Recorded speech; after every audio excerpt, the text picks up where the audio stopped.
This is another picture of a playground that we have on the upper area playground. We also have a music area. We did the same playground piece on our upper and our lower playground. So it would be set for ages 3 to 5-year-olds. Our 30 months are also able to play on these two pieces. It is rated for 30 months and up. And so we have the music area there. The children love to be able to play music, and it just creates another fun area for them to be able to use their skills outside. In this slide, we have several different classrooms. This is some 30 months and toddler classrooms. And these are some of that. We bought some rugs. We bought some new blocks for some of our centers. We didn't have enough blocks. We had Eckers come in last summer and go through every classroom in our facility, and they let us know what we needed, and we had some extra money. And so we provided what we needed to be able to help our Eckers score increase. And so you can see some of those purchases in these pictures with dramatic play centers, with washers and dryers and sinks that are child appropriate sizes for our little ones, and couches. And we also bought 3 of our large bye-bye buggies.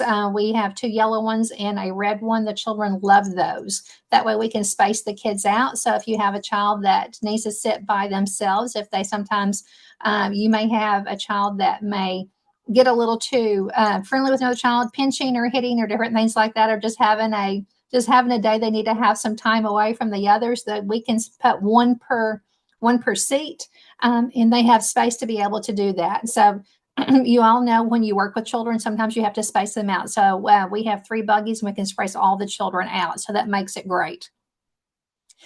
This is a picture. These pictures are from our infant rooms that we have. We have the cushy rugs that are in here. We love these rugs. In the upper right-hand corner, you have the yellow and the light green color, and then there's one with multicolored animals on it. Those are wonderful. If you have money to spend on rugs, they're great for the babies because they're so squishy and durable, and you can sit on them and your bottom doesn't hurt for sitting for long periods of time, which would you do. We spend a lot of time in the floor in our baby rooms. We're either feeding, we're rocking, or we're playing with the children on the floor having tummy time. And we've also bought a lot of climbing materials in the upper left-hand corner. This is our baby B room. This is our 12-month to 18-month-old room, and they spend a lot of time on the floor, so we provide a lot of floor time activities for them, and the teachers are there on the floor with them. In the center picture on the bottom, this is a reading center, and we have another rug down here that is the squishy material. We've purchased a couple of new couches, and then there were some other materials that were already here. This is the newest acquisition that we have. We're so proud of this. This is our nature space on our lower playground. In this picture, you can also see the fencing on our lower playground. This is our 3 to 5-year-old playground. We have the privacy fencing. These are the little slats that you slide down in the chain link fencing. We did this for safety purposes for our children, and it has been wonderful. We've gotten so many positive comments from the community on this. But in the middle of this picture is what we just opened up last week. We have a nature space area where we have 3 slides that are built into the hillside. That hill was already there, so we just used it to our advantage. And then we used railroad ties and mulch and some plants. And we had licensing come out, and they checked it a few different times, and we made a couple of different changes. They worked with us. If you ever want to do something like this, work with your licensing agents. They are great to work with. Megan worked with us, Whitehurst, up here in Independence County, and she was great. And also worked with Michelle Similar. I may have butchered her name, but she is up from the Harrison area, and she is wonderful also. And so if you need someone to help you on a playground project or have ideas about nature play, I can hook you up and get you some information on that. But it was very simple, very easy, and it wasn't very expensive to do. This slide is these 3 slides are showcasing our garden. We have our children planted the gardens. We have 4 raised beds that the children planted. And this was a grant, a farm to school grant that we received from the Farm to School Institute.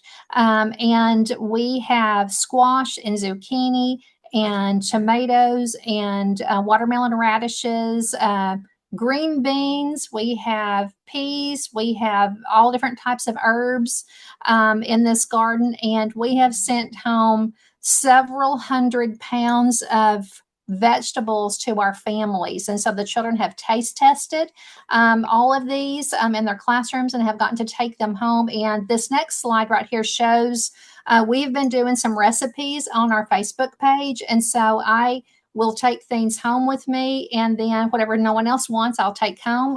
We opened up to the children to take with them. We opened up to our teachers and our staff here at the preschool to take with them. And this is just a little bit of what we grew in our garden. You see the zucchini, the squash, the cucumbers, the watermelon, radishes, the green beans, and the little tomato tomatoes. And then I did a series of pictures of showing them how to prepare them, how to cook them, and what the final products looked like. And so, and I gave the recipes on our Facebook page, and the parents really, really loved this. It was very positive. The teachers have also been sharing lots of recipes with their parents in their classrooms. And like I said, the children have enjoyed tasting all of these. They were unsure of the radishes. They thought they were going to be more sweet. They're not hot. They are a sweeter radish. It's not a hot radish like you sometimes it'll burn your tongue. These are pretty sweet. And the kids loved playing with them and touching them and learning about their food. You know, curiosity is something that we need to create. So if you teach children how to grow vegetables and how to prepare them and how to eat them, they're more likely to try more of them. And so that's what we're trying to instill in our kids at the preschool, to try different fruits and veggies. And we've been so proud of them as they've been doing this. This is another area I wanted to show y'all. We have a campus help center, and this is in conjunction with our community schools model that we have. We took a storage space on our campus. We're in an old elementary campus that we have revamped into the preschool. And the two pictures on the left-hand side of the slide page show some of the items that have been donated to us. Everything is donated. We have not purchased anything to go in this campus help center. Everything's been donated by individuals or by the community or by stores we have. And so anytime a parent or a family or a child needs something, we go up and get it and we hand it out to them. So it's been fantastic for us to be able to have. It's been a wonderful, wonderful resource to help our families and children. This is our new office area. We received a grant. We finished this, we received a grant, I guess, finished up about a year ago, finished it up last July, and we've been in here for a year now. And with our new office space, we wanted to make sure that everybody knew where to go in the building, because we have 3 buildings. As you can see on our floor plan, we have 3 buildings. That's in the middle of the page there. And we also did a directory down below that in the middle of building 1, building 2, and building 3. We have a total of 22 classrooms, and we usually run around 367 children during the school year. We also purchased iPads. We have the Brightwell system. That's our learning management system that has all of our billing and keeps up with our attendance. And so we purchased iPads for all of our classrooms, and we have those in the entry area for parents to check in. If they want to check them in and out in the classroom, they can do that, or they can check them in and out in the hallway just to cut down on wait time. And so we're just very, very, very proud. We also have our little QR codes that we have up here on the wall for our handbook for preschool and our infant and toddler handbook. And so we've tried to be really progressive in making sure that parents are welcome, parents are accommodated, children feel welcome, and that our teachers feel loved in our preschool. That's one of the most important things we want.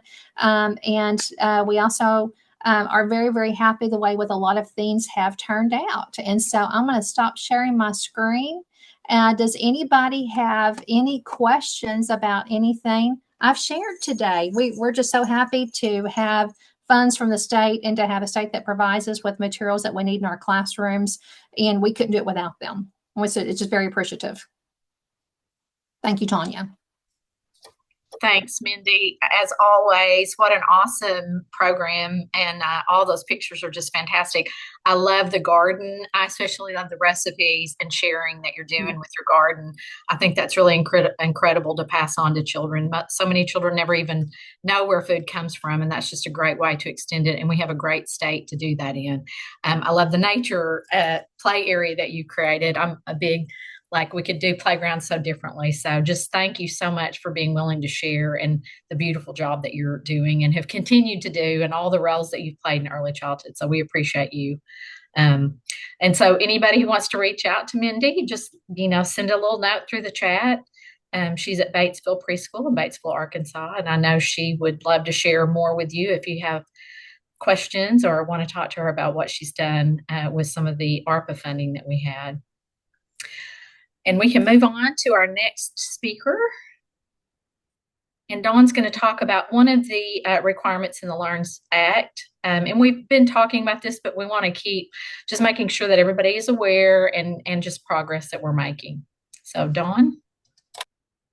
Good afternoon, everybody. I drive by the Batesville Preschool when I am in Batesville, and it is gorgeous from the road. And then now she has parts of those fence up so you can't see like you used to could see, but it is very, very pretty from the highway. Looks very pleasing. So I want to talk a little bit about the academic approval. The specialists will be reaching out to some of the programs. If you participate in CCDF, you have already signed off that you're going to do academic approval. And if you participate in ABC, you've already, you will be signing off or have signed off. So there really isn't a lot of programs left that we will actually have to reach out to you. But if you'll go in sometime when you have time and just read that part, and it's just saying mainly that you are going to provide the health and safety standards that's required. So there's not a lot of different things than you're already doing. We just will need that documentation. And so you will be getting a licensing specialist probably will be reaching out to you. We're going to try to do it as easy as we can, maybe even through like a survey or something like that to make it as quick as we can. So that will be the update on the academic approval. And then I think I have a slide on here about background checks. There should only be one choice when your staff go to get fingerprinted, but if there's not, they should choose ECE. The machine should be fixed where that's the only choice they have, but I hear sometimes that they weren't all calibrated and updated. But if it's not, then be sure and pick ECE. The background check unit is one that will also be moving next week. So I'm hoping that we don't have any delays, but there could possibly be. And I see Mary Catherine is asking about EIDT. Yes, because you do receive Medicaid dollars. So someone from the EIDT or Dip Squash should be reaching out to the EIDT facilities. But we will be moving next week, so I'm hoping we are caught up today with the background checks. I hope we don't get any delays. And if we do, you can always reach out to me and I can go in the system and look too. I'm going to put my email in the chat. That way, if you have questions, you can always reach out to me. Thanks, Dawn. All right. Thanks, Dawn. Just as a reminder, we have moved over into the new, what is called the ORI. And when Dawn references ECE, that is the ORI to select. We formerly used one that was CHI. So just know now we're under, and it stands for Early Childhood Education. So when you have new employees or employees doing their background checks, it's really important to pick the correct one so that you don't get charged more than one time for that. And just, again, be aware that we are doing that physical move. So there may be delays to systems that normally we would be manning daily, but may have just a little bit of downtime because of the moving. And thank you, Mindy. I bet the watering the garden is pretty constant. It's been pretty hot lately. So, but it does look beautiful. It really does look beautiful. Jennifer is going to talk about some local leads. Good afternoon, everyone. If I haven't met you yet, my name is Jennifer Douglas, and I'm Assistant Director for Local Leads. And I'm going to share our site in the chat if you haven't found it yet. Right now, we have local leads in 65 of the 75 counties.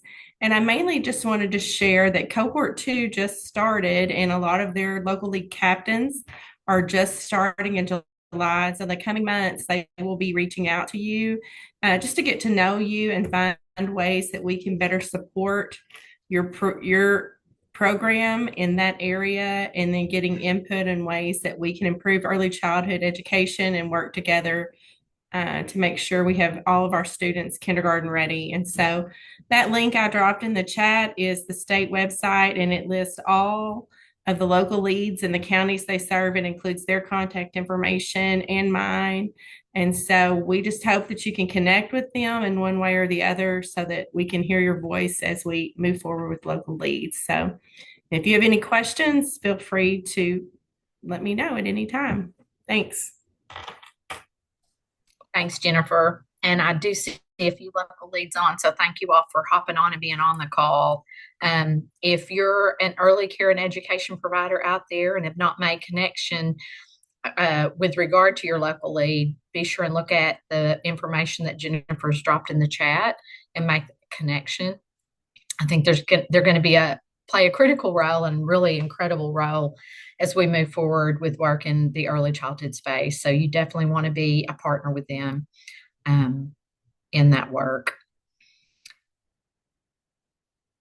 Brandy has some updates for the child care.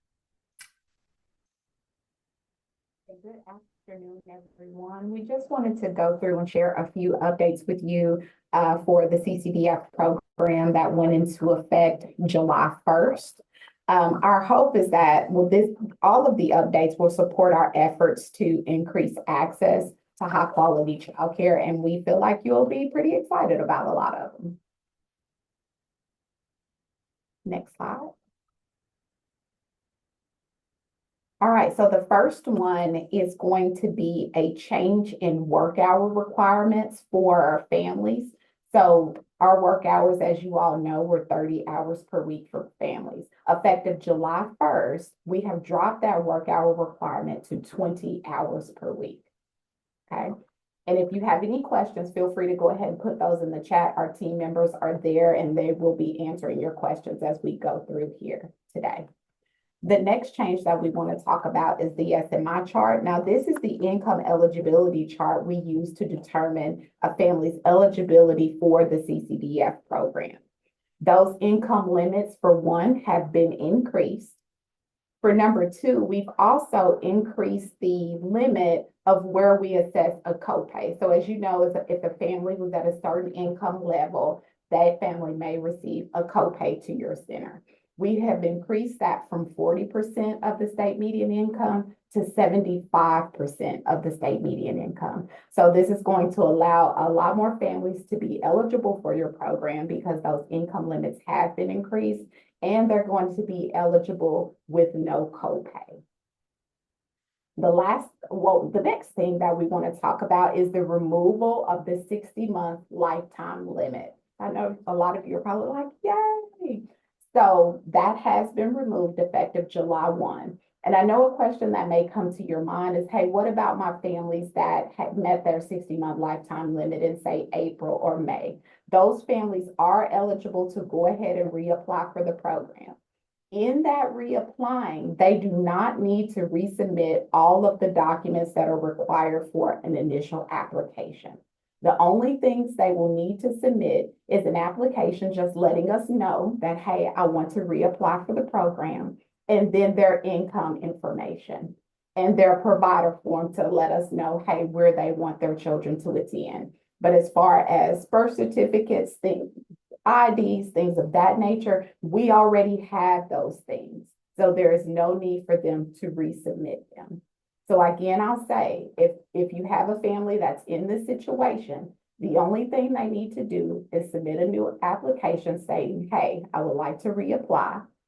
Their child care form letting us know where their child needs to attend, and any eligibility information for like work hours, school, something along those lines.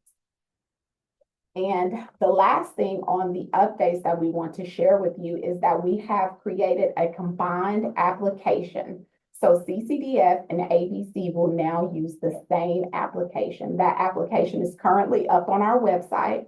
I know a lot of you have applications printed that you keep for your families that come in to apply. We do ask that any new families that you have that are going to be reapplying or applying for care, we do ask that you use that new application, and it is currently up on our website now.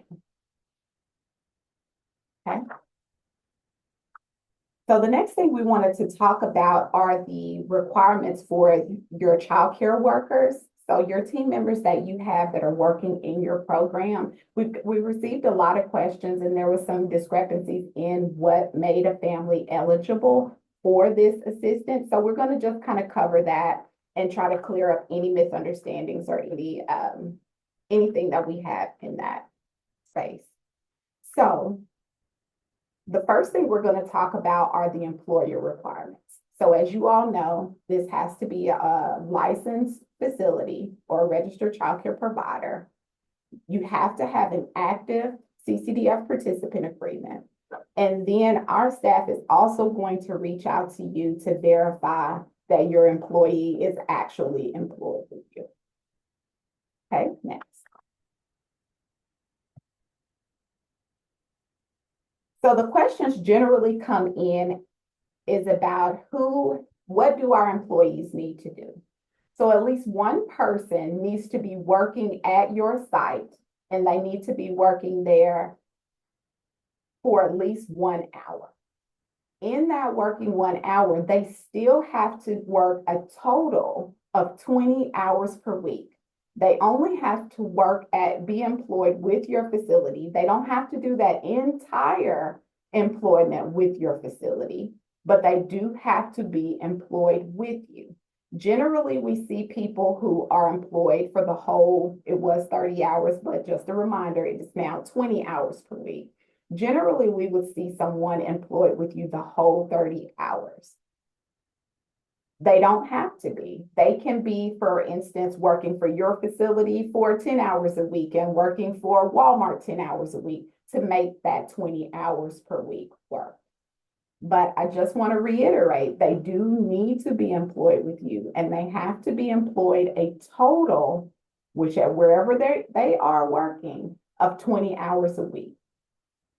If there is a second adult in that household, that second adult has to be working for 20 hours a week as well. The second adult does not have to work at your child care site.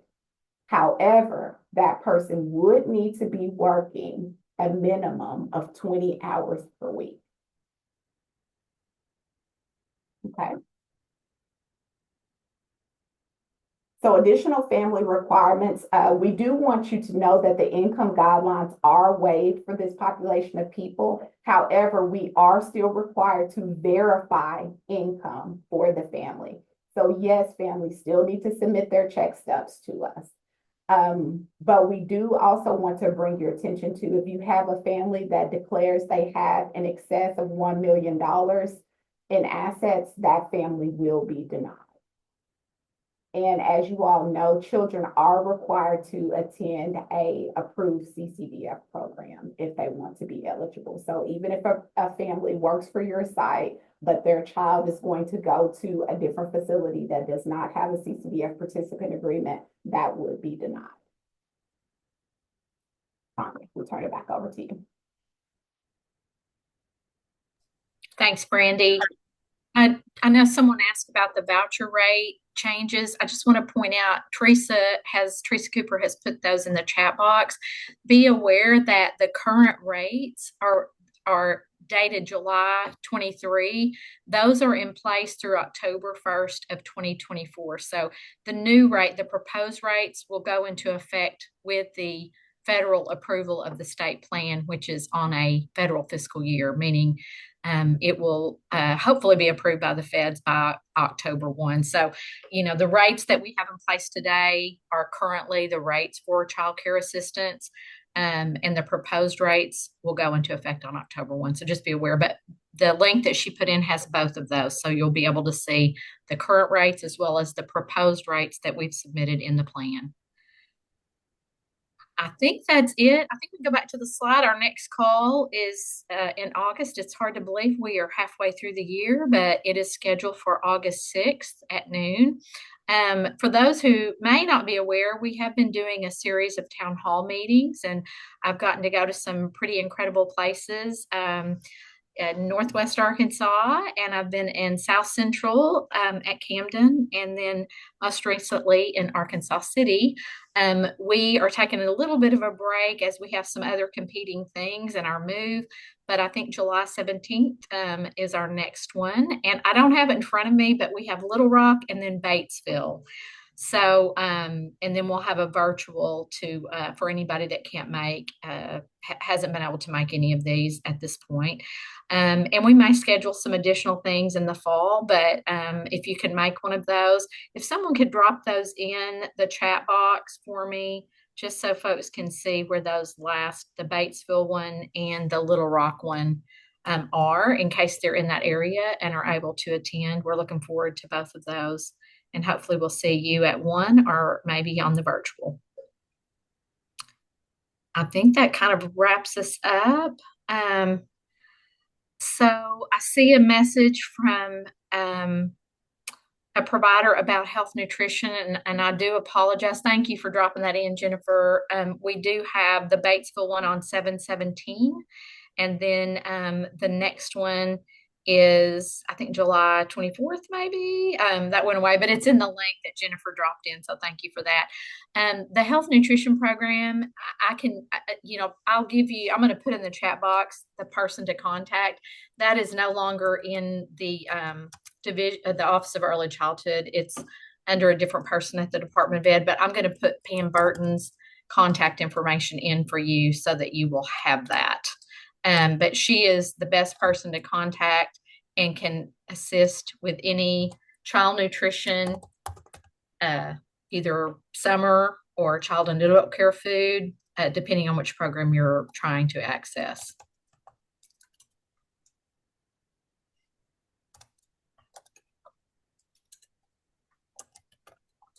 Sorry, guys, I want to get that in for Miss Jackson. I think that's it. I think we're done for this month. We're a little bit early, but I just want to appreciate all of you who are able to get on. I knew July sometimes a little bit slower.